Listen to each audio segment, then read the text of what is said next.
మంగళగిరిలో ఇళ్ల పట్టాల పంపిణీలో మంత్రి లోకేష్ మాట్లాడుతున్నారు. ఆ లైవ్ చూద్దాం. అందుకే స్వచ్ఛత తీసుకొని ఈరోజు పెద్ద కార్యక్రమం చేస్తున్నాం.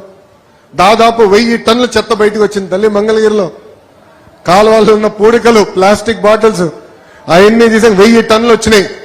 చేస్తాం. కానీ అన్ని రంగాల్లో నంబర్ 1 ఉండాలంటే ప్రజల సహకారం కూడా చాలా చాలా అవసరం ఉంటుంది. మీరు కూడా సహకరించాలి. చెత్త రోడ్డు పైన వేయకూడదు. ఈరోజు మా పారిశుద్ధ్య కార్మికులు చాలా కష్టపడుతున్నారు. ప్రతిరోజు ప్రతి గడప దొక్కి చెత్త మీ దగ్గర నుంచి తీసుకుంటున్నారు. అందుకే దయచేసి చెత్త ఏమైనా వేయాలంటే రోడ్డు పైన కాదు, ఇంట్లో పెట్టుకోండి. పొద్దున మా పారిశుద్ధ్య కార్మికులు వచ్చి మీ దగ్గర చెత్త పట్టుకెళ్తారు. సంవత్సరం నేను ఈ కార్యక్రమం చేస్తా తల్లి. 2వ సంవత్సరం నేను కర్ర పట్టుకుని తిరుగుతా తల్లి. అందరు నవ్వుతున్నారు. కర్ర పట్టుకుని తిరుగుతా. ఎవరిని ఇంటి ముందర చెత్త ఉంటే మీ ఇంట్లోకి వస్తా, మిమ్మల్ని బయటికి తీసుకొచ్చి నేను ఇద్దరం కలిసి చెత్త ఎత్తుతాం. ఎందుకంటే పారదర్శకంగా ఉండాలంటే ప్రజల సహకారం నాకు చాలా అవసరం. ఈరోజు రాజధాని పనులు కూడా అన్ని మొదలైపోతున్నాయి. మంగళగిరికి అద్భుతమైన అవకాశం ఉంది అభివృద్ధి చెందేదానికి. పెద్ద పెద్ద ప్రాజెక్టులు వస్తున్నాయి. అనేక పరిశ్రమలు నేను తీసుకొస్తా, పిల్లలకు ఉద్యోగాలు కల్పిస్తా. కానీ అన్ని సాధించాలంటే మంగళగిరి ప్రజల సహకారం నాకు చాలా అవసరం. స్వచ్ఛత ఒక ఉదాహరణ మాత్రమే. రాబోయే రోజులు అన్ని కార్యక్రమాలు మన భాగస్వామ్యం అవుతాం. ఎక్కడికి వెళ్ళినా మంగళగిరి పేరు వెంపడాలి. ఏ కార్యక్రమం చేసినా మంగళగిరి పేరు వెంపడాలి. దానికి నేను అహర్నిశలు కష్టపడతా. నాకు మీ సహకారం ఉంటుందని ఆశిస్తూ గౌరవ బోలా శంకరుడు అంటాను. ఎందుకంటే చాలా సరదాగా ఉంటారు. కష్టకాలాల్లో తెలుగుదేశం పార్టీకి గౌరవ ఇప్పుడు ముఖ్యమంత్రి, ఆనాడు ప్రతిపక్ష నేతకి చంద్రబాబు నాయుడు గారికి అండగా నిలబడిన వ్యక్తి మా అనగాని సత్యప్రసాద్ గారు. తల్లి ఆ రోజు శాసనసభ సాక్షిగా మా తల్లిని అవమానించినప్పుడు బాబు గారికి అండగా నిలబడింది సత్యన్న.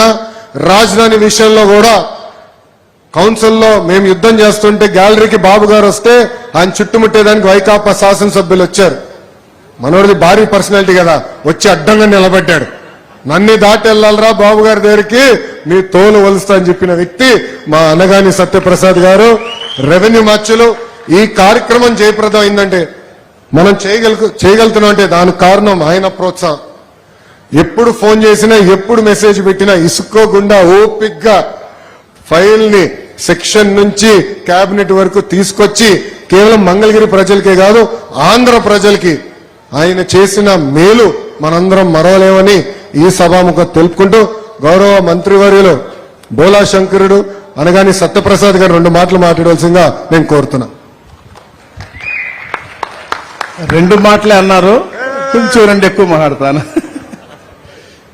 ముందుగా ఒక మానవతా స్పర్శ ఉన్నటువంటి గొప్ప నాయకుడు, యువతకి అలాగే రాబోయే తరాలకి దిక్సూచిగా నిలిచే ఒక గొప్ప నాయకుడు నారా లోకేష్ గారి అఖండ మెజార్టీ 91,500 మెజార్టీ ఇచ్చినట్టు మీ అందరికి కూడా శిరస్సు వంచి నమస్కారం తెలియజేసుకుంటూ ఆయనకి గౌరవం కల్పించినందుకు. ఎందుకంటే ఈ ప్రాంతం నుంచి వెళ్ళి ఈ రాష్ట్రానికే కాదు, దేశానికే కాదు, ప్రపంచంలో నలుమూలలో కూడా గొప్ప తారాస్థాయికి వెళ్లే అవకాశాలు ఉన్నాయి. ఆల్రెడీ తండ్రి గారి బాటలు నడుస్తా ఉన్నారు. కాబట్టి ఆ అవకాశం మీరు ఇచ్చినప్పుడే అది సాధ్యమవుతుంది. అది ఇచ్చినందుకు మరొకసారి మీ అందరికి కూడా ధన్యవాదాలు కృతజ్ఞతలు తెలియజేసుకుంటూ, మరి దానికి కారకులైనటువంటి స్టేజ్ మీద ఉన్నటువంటి పెద్దలందరూ కూడా, ఎందుకంటే వీళ్ళందరూ కూడా 6 నిమిషాలు